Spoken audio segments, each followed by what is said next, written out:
of finding common ground. Whatever the political issue, you start with a sort of sense of humanity, and it empowers the person speaking for themselves. That's what the media should be. I see the media as a huge kitchen table that stretches across the globe, that we all sit around and debate and discuss the most important issues of the day, like war and peace and life and death. And anything less than that is a disservice to a democratic society. Anything less than that is also a disservice to the servicemen and women of this country, because they can't have these debates on military bases, right? They can't choose whether they live or die, whether they're going to go kill or be killed. They rely on us as civilian society to have the discussions that lead to the decisions about their fate, about what will happen to them. That's why it's so important that we really hash out, for example, war. If we're at war, there's nothing more important in the media to talk about. Think of the billions we're devoting to it. Think of the lives we are taking on our side and on the people that are being targeted. Think of the morality of the issue. I mean, everyone is talking about the deficit today, right? The deficit. We have to cut Social Security. We have to cut teachers. We have to cut Medicaid. How much goes into war?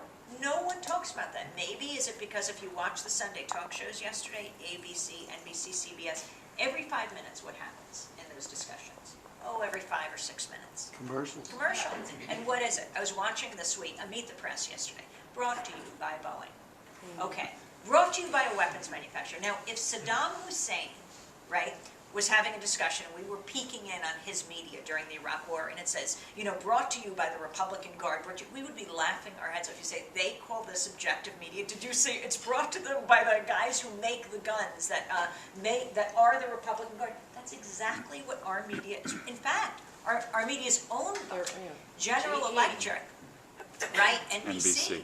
Is the maker of most of the parts for most of the weapons during the Persian Gulf War. Is it any surprise what you're watching is a military hardware show? Not to mention the nuclear power plants that were blowing up all over Japan. Right, and you know what's interesting about that?